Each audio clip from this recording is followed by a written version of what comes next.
Hello my dear children, how are you all? I hope आप सभी बहुत अच्छे होंगे, हेल्दी होंगे.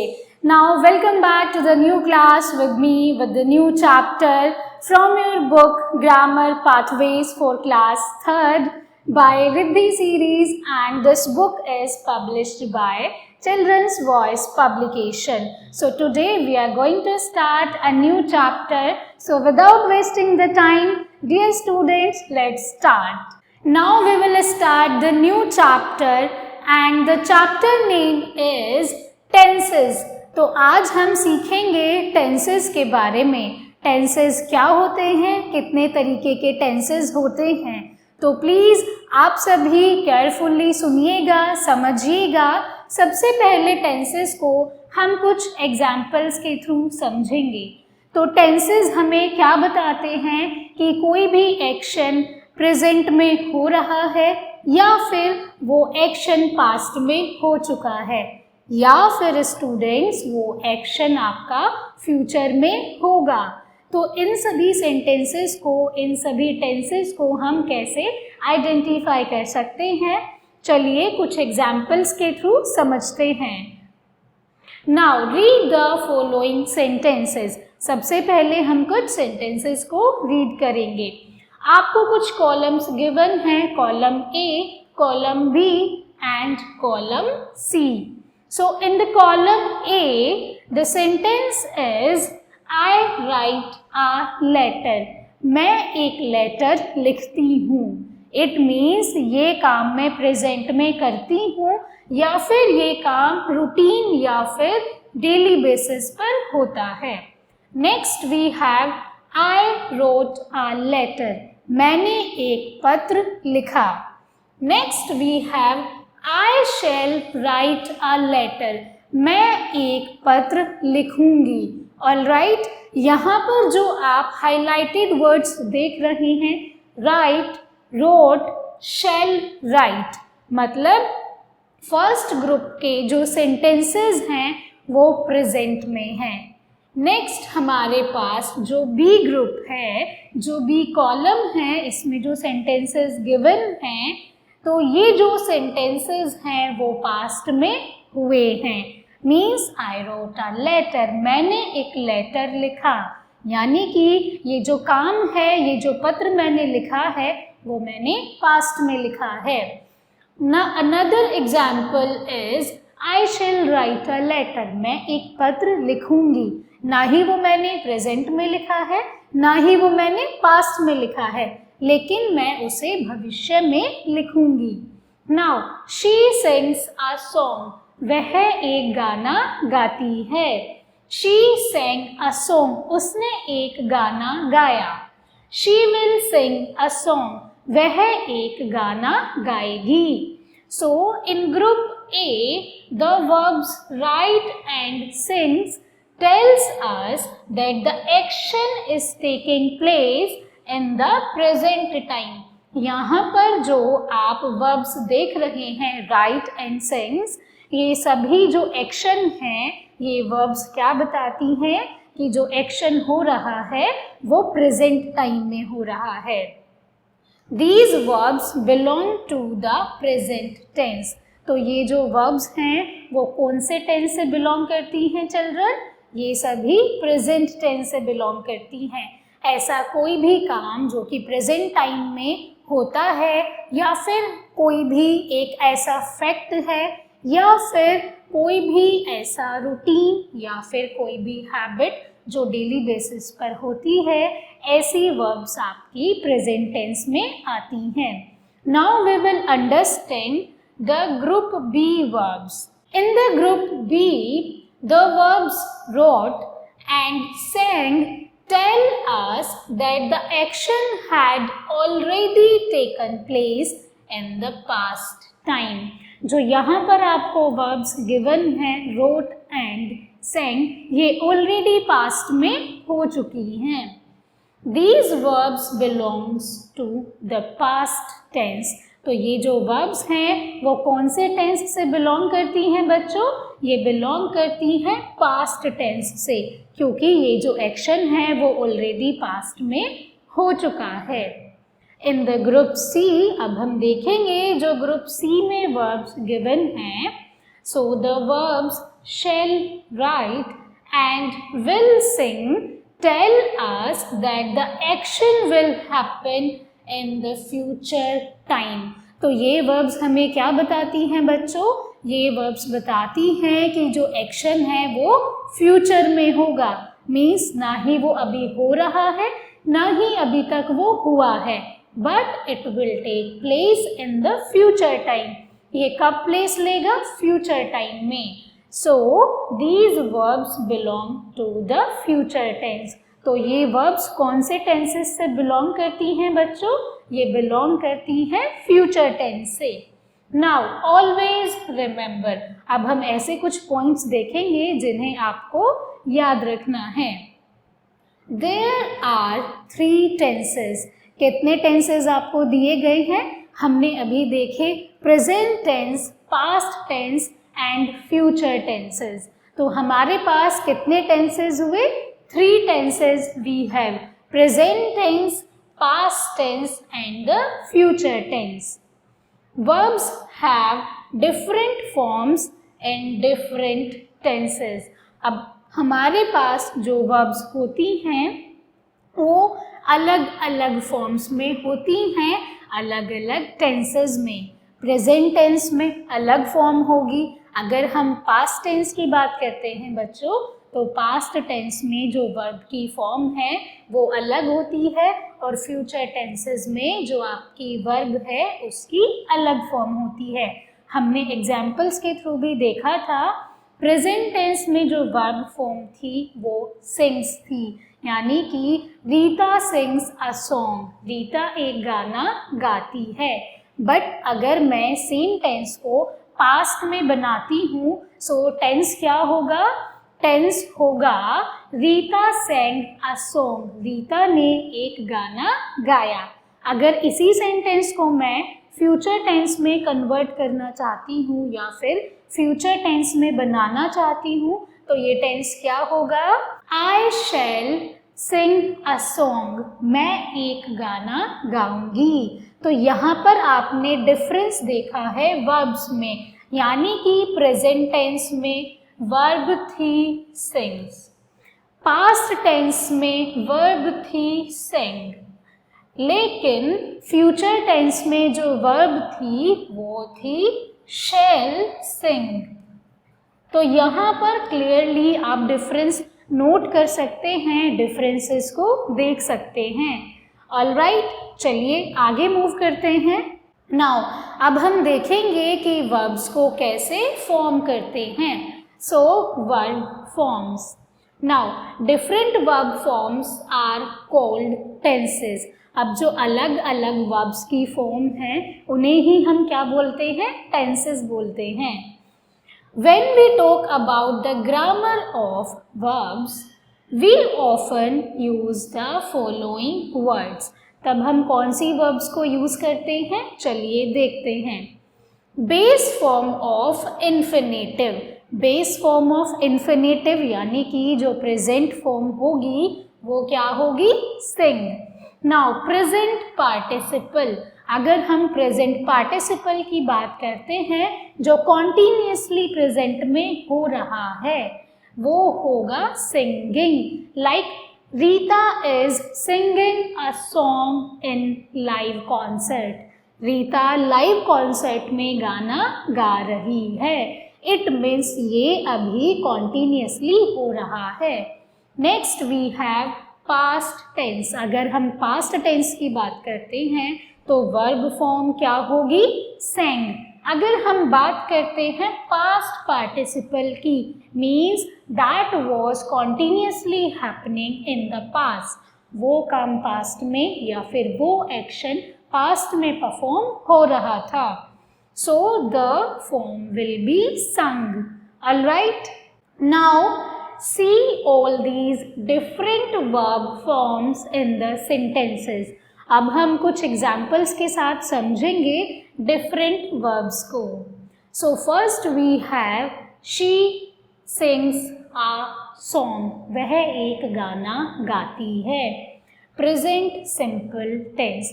तो यहाँ पर जो आपको वर्ब फॉर्म गिवन है सिंग्स, तो सिंग्स को आप कौन से सेंटेंसेस या फिर कौन से टेंसेस में यूज़ करते हैं? सिंपल प्रेजेंट टेंस में यूज़ करते हैं। Now she is singing a song, वह एक गाना गा रही है।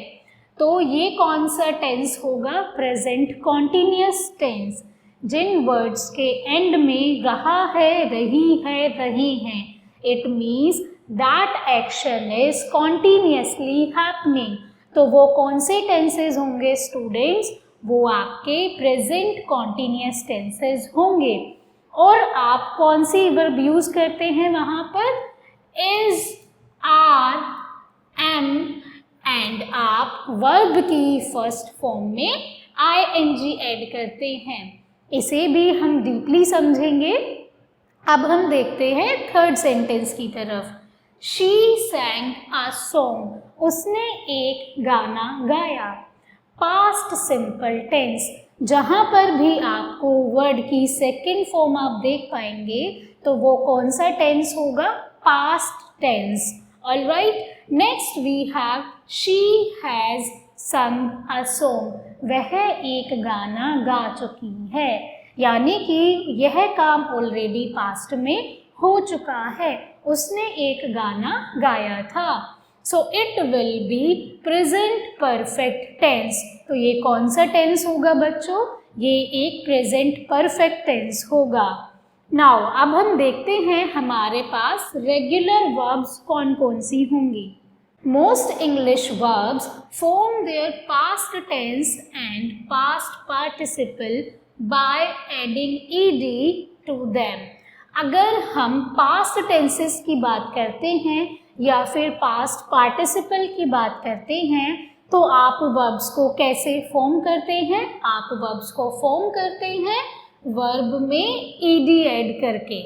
सच verbs are called regular verbs. ऐसी वर्ब्स को आप सभी क्या बोलते हैं? रेगुलर वर्ब बोलते हैं। नाउ अब हम देखेंगे हमारे पास बेस फॉर्म क्या है। हमारे पास बेस फॉर्म है लाफ। नाउ अगर आप प्रेजेंट पार्टिसिपल फॉर्म में बनाना चाहते हैं या फिर कन्वर्ट करना चाहते हैं, so present participle form will be laughing, मतलब वो कॉन्टिन्यूसली हंस रही है। She is laughing in the present. Next, past tense will be laughed. It means she laughed, वह हंसी, मीन्स वह हंसी थी। Next is past participle. So the past participle form will be laughed. Now base form is live. So present participle will be living. For example, she lives in Delhi. ये एक present tense होगा। अगर मैं present participle की बात करूँगी, so she is living in Delhi. तो वह दिल्ली में रह रही है। If I talk about the past tense, so past will be she lived in Delhi. वह दिल्ली में रहती थी। Now past participle will be the same. It will be lived. Next we have paint. So the present participle will be painting, and the past tense will be painted. And past participle will also be the same, painted. I hope आप सभी को ये verbs समझ आ रही हैं। Now we will move to the next. Now we will see irregular verbs. अभी हमने देखी regular verbs, अब हम देखेंगे irregular verbs को। आपने देखा यहाँ पर laugh था, laughing था, laughed था और past participle भी आपका laughed था। तो यहाँ पर जो आपकी बेस फॉर्म थी वही बाकी सेंटेंसेस में थी। अब हम कुछ इर्रेगुलर वर्ब्स को देखेंगे। Irregular verbs form their past tense and past participle by changing vowels and consonant. तो इर्रेगुलर वर्ब्स को आप कैसे फॉर्म करेंगे स्टूडेंट्स? इर्रेगुलर वर्ब्स को आप वोवेल्स और कॉन्सोनेंट चेंज करके फॉर्म करेंगे। चलिए कुछ एग्जाम्पल्स देखते हैं। हमारे पास बेस फॉर्म है अवेक, मतलब जागना। So past tense will be awoke. तो यहाँ पर आपने क्या किया, यहाँ से आपने वॉवेल को चेंज किया। ए से वॉवेल चेंज होके आपने क्या ऐड किया, O. And the past participle will be awoken. Alright, next we have begin, यानी कि शुरुआत करना। So past tense will be begin. यहाँ पर आपने आई को चेंज करके ए पुट किया, यानी कि बिगिन, बिगिन एंड बिगन। आपने पास्ट पार्टिसिपल बनाने के लिए फिर से यहाँ पर ए को चेंज करके यू ऐड किया। Alright, next we have bite, यानी कि काटना। So next we have bit and bitten. तो यहाँ पर बच्चों आप क्या कर रहे हैं, इर्रेगुलर वर्ब्स को फॉर्म करने के लिए आप वॉवेल्स और कॉन्सोनेंट्स को चेंज करते हैं। I hope you all have understood. Now we will see a few irregular verbs do not have different forms but only one form. कुछ वर्ड्स या कुछ वर्ब्स ऐसी होती हैं जिनकी केवल एक ही फॉर्म होती है, यानी कि केवल वन फॉर्म होगी। For example cut, cut will be same in all the tenses. Cut आपका पास्ट टेंस में भी सेम रहेगा, आपका पास्ट पार्टिसिपल में भी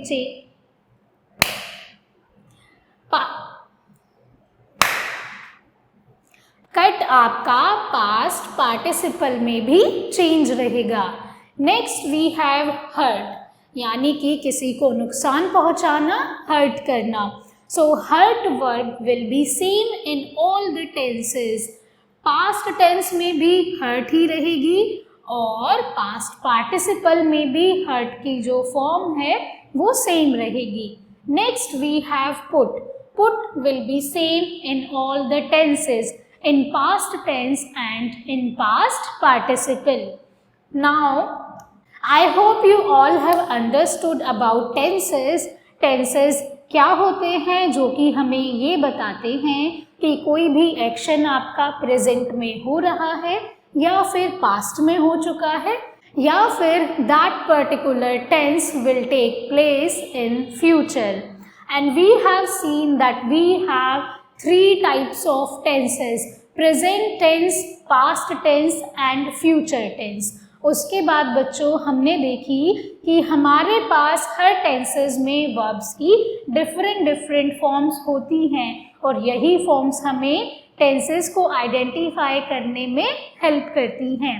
उसके बाद हमने कुछ रेगुलर फॉर्म्स देखी, हमने फिर कुछ इर्रेगुलर फॉर्म्स देखी और हमने कुछ ऐसी वर्ब्स देखी जो सभी टेंसेस में सेम रहती हैं, वो वर्ब्स चेंज नहीं होती हैं। Now we will come to the exercise part of this chapter. So first question we have, complete the word ladder with the past tense of the following verbs. तो यहाँ पर आपको कुछ वर्ब्स गिवन हैं, आपको क्या करना है, इन लेडर्स में वर्ब की जो पास्ट फॉर्म है उन्हें फिल करना है। And one example has been done for you. एक एग्जाम्पल यहाँ पर आपके लिए किया गया है। फर्स्ट वर्ब हमारे पास है stand, so the past form will be stood. Next we have drink, यानी कि पीना, so the second form or the past form will be D-R-A-N-K, drank. Next we have keep, so the second form will be kept, so K-E-P-T, kept. Next we have take, take, took, taken, so past will be took, T-O-O-K, took. Next verb we have know. So know, the past verb will be knew, K-N-E-W, knew. Now we have win and the past form will be won. So I hope it was very fun. So you all have to fill in your books. Now we will move to the next question. In the next question, fill in the blanks with the past tense of the verbs given in the brackets. यहाँ पर आपको कुछ fill in the blanks दिए गए हैं और bracket में कुछ verbs आपको given हैं. तो इन blanks में आपको क्या करना है? verbs की past form से आपको fill करना है. चलिए करते हैं साथ में. He dashed the letter. He wrote the letter. So past form of write will be wrote. So you will write he wrote the letter. उसने पत्र लिखा. यानी कि this particular action has been done in the past. Now she dashed a book from the shopkeeper. और verb क्या given है? Buy. So she bought a book from the shopkeeper. उसने shopkeeper से एक किताब खरीदी. यानी कि वह किताब खरीद चुकी है. ये एक्शन ऑलरेडी पास्ट में हो चुका है. Now Shahjahan dash the Taj Mahal. Taj Mahal को किसने बनवाया था बच्चों? ताजमहल को शाहजहां ने बनवाया था. So Shahjahan built the Taj Mahal. So second form or the past form will be built. Next we have they dash their journey. So they began their journey. So the correct past form will be began. यानी कि वे अपनी journey शुरू कर चुके हैं. उन्होंने अपनी journey शुरू कर दी है. Next we have he dash very late to the school. So he went very late to the school. वह स्कूल देर से पहुंचा. So the correct form will be went here. Next we have we dash after the thief. We ran. The present form is run, but the past form will be we ran. Next we have he read a book of poetry. So read past form will be read. R-E-A-D, read. So the correct form will be read. He read a book of poetry. I hope you all have understood the question and you all have to fill in your books. Now we will move to the third question. Rewrite the following sentences in their past tense. अब यहाँ पर आपको कुछ sentences given हैं. इन सभी sentences को आपको past tense में बनाना है. चलिए करते हैं. First we have I drink tea in the morning. मैं सुबह में चाय पीती हूँ. तो आप इसको प्रेजेंट टेंस में कैसे बनाएंगे? I drank tea in the morning. मैंने सुबह में चाय P. Means the correct will be I drank tea in the morning. Alright. Next we have she falls from the wall. So correct tense will be she fell from the well. वह कुएं से कूद गई. Next we have they stand on a platform. तो past tense में आप कैसे convert करेंगे? वर्ब को चेंज करके. तो यहाँ पर आप stand की जो past form है वो यहाँ पर लिखेंगे. So the correct will be they stood on the platform. तो correct form will be stood. Alright. Next we have we eat fruits and vegetables. हम fruits and vegetables खाते हैं. So यहाँ पर जो correct form होगी वो होगी ate. Because past form क्या होती है? ate. Now we have he drives the car very fast. वह बहुत तेज कार चलाता है. So the correct past form will be drove. He drove the car very fast. Now the remaining sentences you have to do by your own. So I hope this was a very interesting class and you enjoyed a lot. So please keep learning and practicing with me. That's all for today's class. I hope it was very interesting class. Thank you so much for learning with me. I will see you in the next class.